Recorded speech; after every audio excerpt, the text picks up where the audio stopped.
সকাল 10টায় গন্ডাছড়া মহকুমার কৃষি আধিকারিক চন্দ্রকুমার রিয়াংয়ের হাতে এক দফা দাবির স্মারক তুলে দিলেন সিপিআইএম পার্টির নেতৃত্বরা।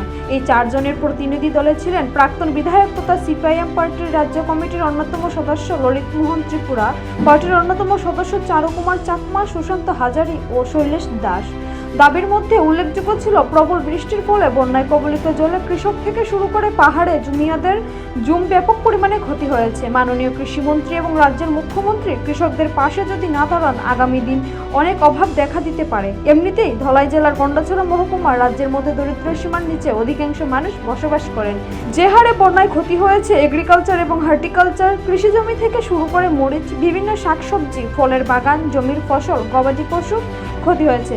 মহকুমা কৃষি আধিকারিক জানান যে প্রায় 542 হেক্টর কৃষি জমি ক্ষতি হয়েছে। প্রাক্তন বিধায়ক শ্রী ত্রিপুরা সরকার বাহাদুরের কাছে আবেদন রাখেন যে গন্ডাছড়া অত্যন্ত ত্রিপুরার মানচিত্রের মধ্যে দরিদ্র সীমার নিচে, তাই প্রত্যেক পরিবারকে যদি 20 দিন করে রেগার কাজ দেওয়া হয় তাহলে কিছুটা হলেও অভাব থেকে রেহাই পাবেন বলে তিনি জানান।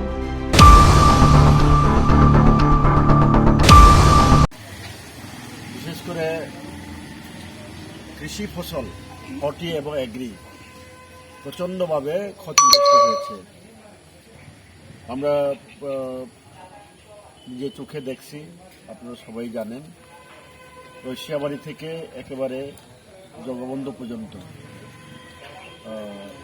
যেখানে একদম হলো ধান যে নতুন লাগাইছে এরকম 10 দিন 15 দিন 20 দিনের মধ্যে সব হয়তো পলি নয়তো বালি নিচে পড়ে গেছে। এবং সবজির মধ্যে মরিচ, বিভিন্ন ফলের বাগান, রাবার বাগান, জুমের ফসল সম্পূর্ণ ধান পাইকে গেছে গিয়া পাহাড়কে পাহাড় দশ করিয়া বিভিন্নভাবে ক্ষতি করছে। তো আমরা দাবি করছিলাম যে কাল বিলম্ব না করে অতি দ্রুত সঠিকভাবে তদন্ত করে উপযুক্ত ক্ষতিপূরণ দেওয়ার জন্য। কারণ এক কানি ধান লাগাইতে বা সবজি করতে 10 থেকে 15 হাজার টাকা লাগে। পাওয়ার টিলে 1 ঘন্টা চাষ করলে পরে 400 টাকা লাগে। বীজের দাম, সারের দাম, নানান রকম লেবার কস্ট থেকে আরম্ভ করে প্রচুর কোটি কোটি টাকা সেখানে কৃষকদের ক্ষতিগ্রস্ত হচ্ছে। আমাদের দাবি এটা দ্রুত ক্ষতিপূরণের ব্যবস্থা করতে হবে। তার সঙ্গে গবাদি পশু এবং মৎস্য চাষ, আমরা গতকাল মৎস্য আধিকারিক কাছে এসডিএম মহোদয়ের কাছে দিয়েছিলাম বিভিন্ন এই প্রবল বর্ষণের ফলে যারা ক্ষতিগ্রস্ত হয়েছে তাদের জন্য। আজকে আমরা কৃষি মহকুমা মহোদয়ের কাছে আমরা এই দাবিটা উত্থাপন করছি। আমাদের ধারণা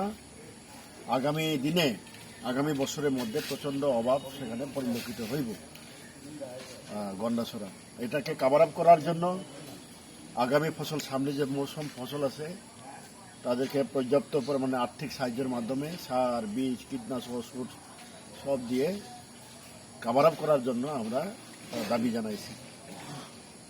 এস এ মহোদয় তিনি বলেছে যে প্রায় 542 হেক্টর নাকি অ্যাপ্রক্সিমেট সেখানে ক্ষতিগ্রস্ত হয়েছে কইয়া ধারণা করছে। আমাদের ধারণা আরো একটু বেশি হইতে পারে। জুম ফসল নিয়ে, রাবার বাগান নিয়ে যদি আমরা হিসাব করি। তো উনি বলছে যে কালকে এসডিএম মহোদয় বলল যে 135 কোটি না কত ক্ষতিগ্রস্ত হয়েছে। আমরা দাবি করছি দিতে হইব, এবং না দিলে পরে আমরা এখানে গন্ডাছড়া মানুষ না খেয়ে মরব, এমনিতে অভাব। এবং আমরা এখানে সরকারের কাছে দাবি করতে চাই এই মুহূর্তে প্রত্যেক পরিবারের মধ্যে রেগার কাজ অন্তপক্ষে 20 দিবস করে যদি দিতে পারে খানিকটা লাঘব হইব। আমরা কালকে এসডিএম খুশি শিবির যে এখন আছে 37টা পয়েন্টে শিবির আছে বন্যার ফলে, এবং 2টা নাকি উইথড্র হয়েছে, আরো 35টা জায়গাতে শিবির আছে। সেখানে 3টা আলু দেয়, 50 গ্রাম ডাল, কত তেল, এটা দিয়ে শেষ। আমরা বলছি যে উন্নত মানের খাবারের ব্যবস্থা করতে হইব, এবং তাদের রাত্রি যাপনের ব্যবস্থা করতে হইব। বিশুদ্ধ পানীয় জল ওই এলাকার মধ্যে জীবাণুমুক্ত পরিবেশ তৈরি করবার জন্য আমরা দাবি করছি।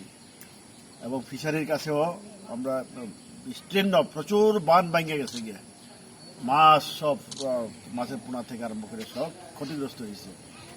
এখানেও আমরা পর্যাপ্ত পরিমাণে ক্ষতিপূরণের ব্যবস্থা করবার জন্য আবেদন জানাইছি এবং কেএসএ মহোদয়ের কাছেও আমরা দাবি করছি।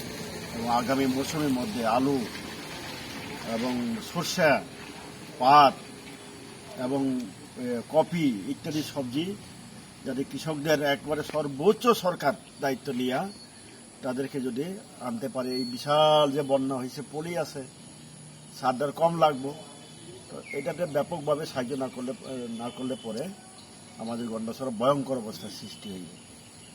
তার জন্য আমরা এই দাবিটা আপনাদের মাধ্যমে প্রশাসনকে, রাজ্য যারা চালায়, মাননীয় মুখ্যমন্ত্রী, কৃষিমন্ত্রী থেকে আরম্ভ করে উচ্চপদস্থ যারা আছেন তারা দ্রুত পদক্ষেপ গ্রহণ করুক, নতুবা মানুষকে বাঁচানো যাইবে না। Viewer report, Asian Times.